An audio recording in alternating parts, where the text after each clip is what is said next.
Hello there and welcome back to Hydroponics Daily, your go-to podcast for everything soilless cultivation.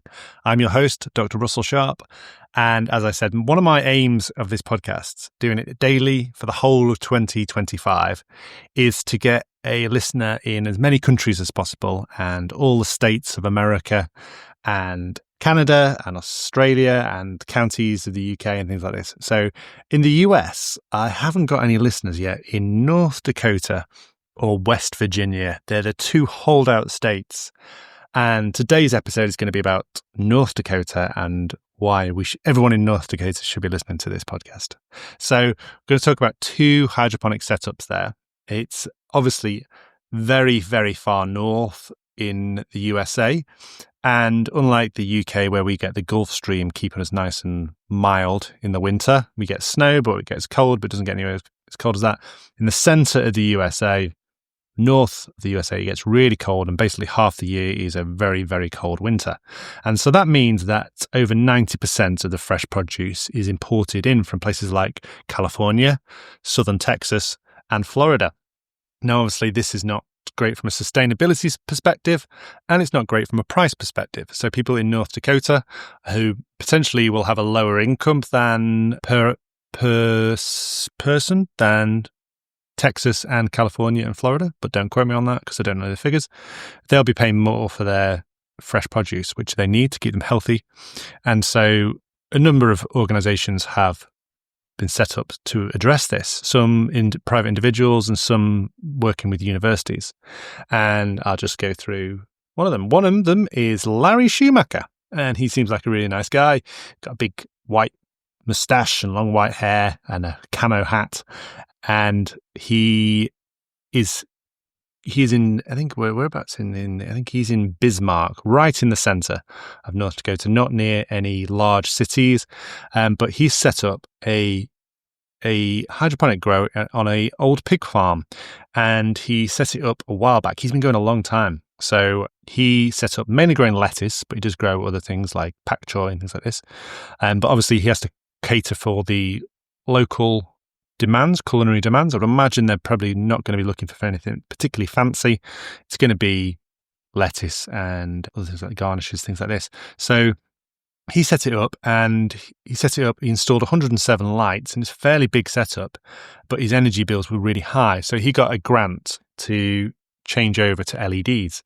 And there's both of the organizations I'm talking about today, both got grants to set up and help with sustainability. So it's an interesting one where people say, people relying on grants, Elon Musk relying on grants, things like this. Both of these organizations that are successful required grants to get themselves going, or certainly change into profitable ones. So making sure that they had LED lights. Now, Larry he's been acknowledged as a food champion, and he's overcome a number of different issues growing the lettuce over the years. He's found that he's grown in rock wool, and he's using, I think, NFT, and he's harvesting a serious amounts of Russian kale as well, bok choy, romaine lettuce, and then he's got a greenhouse that grows lettuce, tomatoes, and cucumbers. And he ships lettuce not only just to North Dakota, but to South Dakota, Montana, and Minnesota. So his hydro lettuce is really picking off. I would imagine in the winter, it's particularly popular. He harvests around between 3,000 and 5,000 pounds. So that's nearly 2.5 tons a year. So, and he's going to look to expand his production to vertical growth, including vine vegetables in the coming years, it says. So there's a number of articles on Larry and his activities, and really interesting. There's a video on his local news site as well, showing some really, really luscious growth on beds. And he also sells squashes and gourds, apparently. So shout out to Larry Schumacher. I don't think he's got a website though. So he's got a phone number you can phone him on. And then the other company I wanted to highlight in North Dakota is GPG, which stands for Great Plains Greens. Now they're based in Fargo.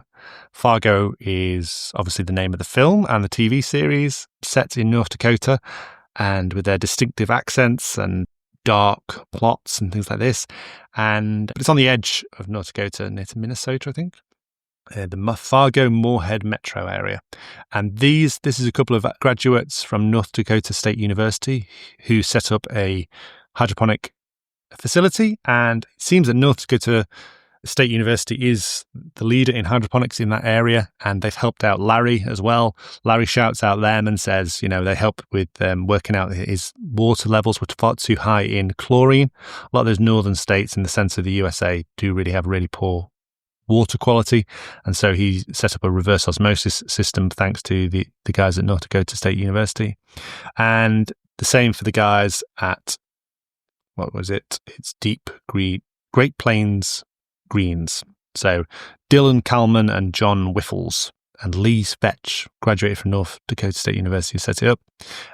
And they are focusing again on lettuce. So it's a lettuce play in hydroponics. They're selling to restaurants and they're selling directly on an e-commerce platform, which is interesting. I'm not aware of any other companies who sell their produce directly on the web. GPG are all trialing herbs, basil, cilantro, or coriander as it's called elsewhere, thyme, oregano, and rosemary. They like growing the niche crops, but I would imagine that lettuce is going to be a dominant one. They found that in North Dakota, basil is hard to source because it's a fragile crop, the short shelf life. I mean, if you often get creases and damage to a basil. It goes dark green, doesn't it, when you damage it? So they're still mastering the farming knowledge using one shipping container. That was a fairly old article, though, so they might have scaled up to multiple containers by now. On their website, I've just gone to their website to see where you can purchase them. They're advertising butterhead lettuce, green leaf lettuce, purple leaf lettuce, arugula. That's type of rocket, yeah. Sorrel, mustard greens, basil, mild microgreens. So as we talked about yesterday, microgreens, spicy microgreens, red vein sorrel, and calafetti microgreens. Microgreens mix for kale lovers. Calafetti, that sounds good, doesn't it? We talked about microgreens the other day, and we were talking about wheatgrass, didn't we? One of the things I missed is that although you don't add fertilizer, one of the things I would add is a dechlorination agent, just so that you don't get the damage due to the chlorine in the tap water, especially if you're growing microgreens in a state like North Dakota where there'll be very high chlorine levels. So that just a FYI there, missed that out at the previous episode. So if you are growing in North Dakota, I hope you enjoyed this episode. More than happy to do a follow-up if any of the information is out of date or incorrect.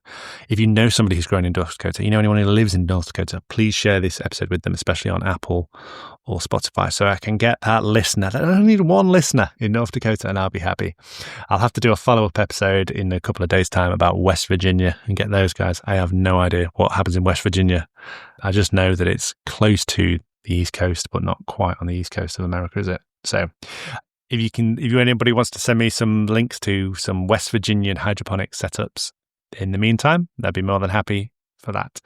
Thank you very much for listening. Until tomorrow. Thank you very much for listening. Goodbye.